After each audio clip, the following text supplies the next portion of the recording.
Maafin aku nggak bisa pakai kebaya itu. Kenapa? Karena kebayanya jadul, nggak mau pakai? Enggak, Bu. Kebayanya nggak jadul dan nggak jelek juga. Cuma kalau misalkan aku yang pakai, aku nggak sanggup, Bu. Maaf, Bu.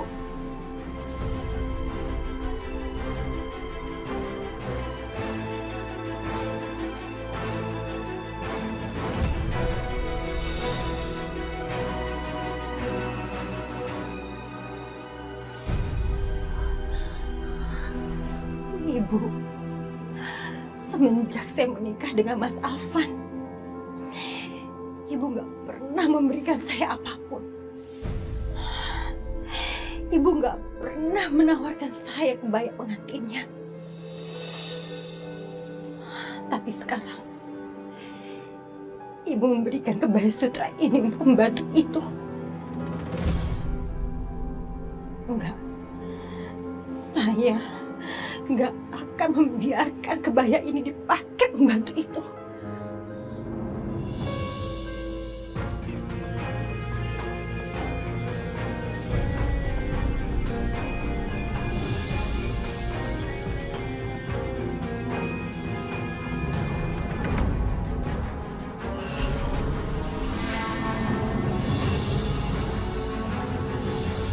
Pembantu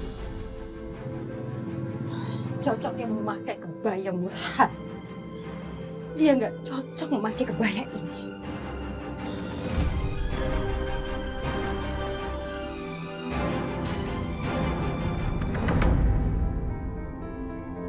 Ridho kelihatan tertekan banget.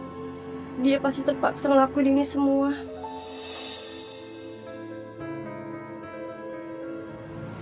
Fit, kamu kenapa nangis? Hah? Ayo cerita sama ibu. Kamu nggak suka dibikin pesta seperti ini?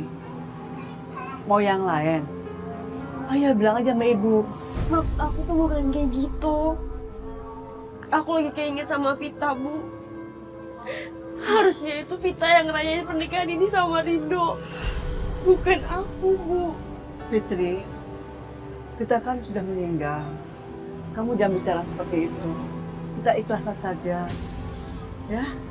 Bu, lihat Ridho, Bu.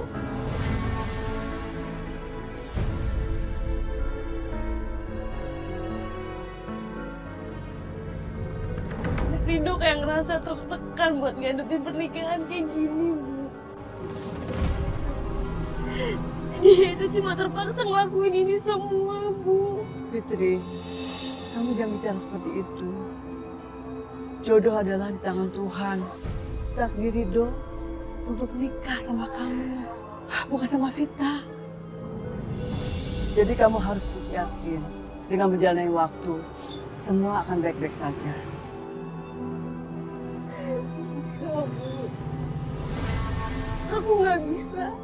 Aku nggak bisa nikah sama orang yang nggak menginginkan aku ada, Bu.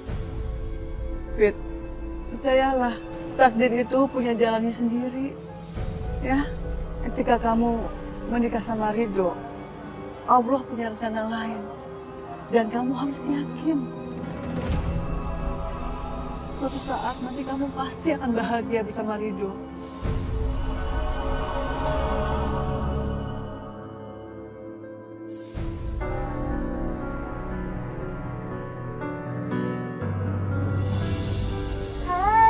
Nur sayang, kamu udah bangun? Ya ampun Nur, Nur badan kamu panas banget.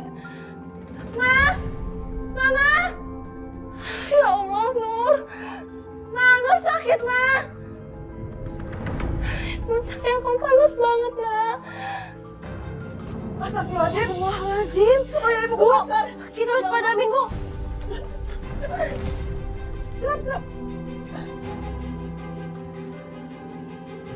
Ya Allah, kebaya kenang-kenangan Ibu bakar. Ibu simpan baik-baik. Sekarang Ibu nggak bisa pakai ini lagi. Bu, mungkin tadi ada angin besar terus lilinnya jatuh ke kebaya.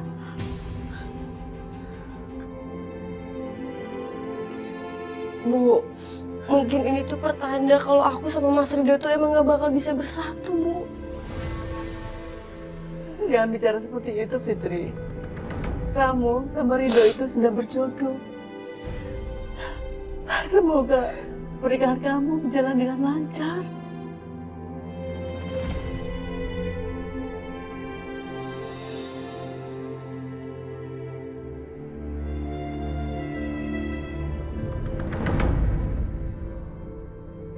Gimana keadaan anak saya?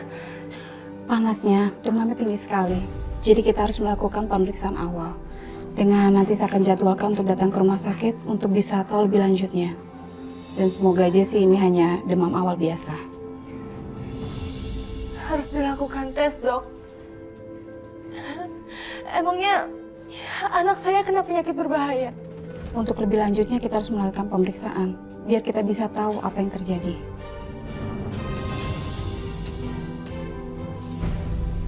Diva, kamu jangan keburu takut kayak gitu. Tenang aja, dokter itu cuma memastikan keadaan anak kamu. Saya akan buatkan resepnya. Dan secepatnya segera ditebus agar bisa diberikan kepada Nur. Terima kasih banyak ya, dokter. Baik, saya permisi dulu. Mari saya antar, Dok.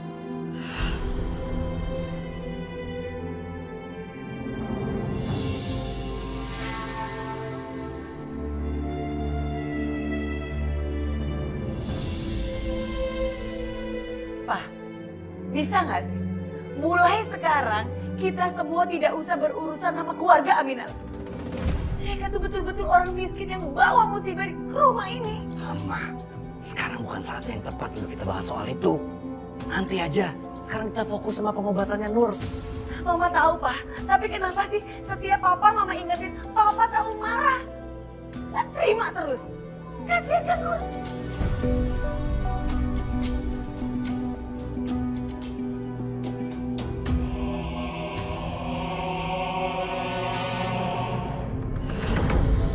Sayang, semoga kamu cepat sembuh ya, Nak. Iya, Mama khawatir banget sama kamu. Kalau Nur sakit kayak gini, aku nggak bisa datang ke acara pesta pernikahannya Fitri. Aku harus kabarin dia.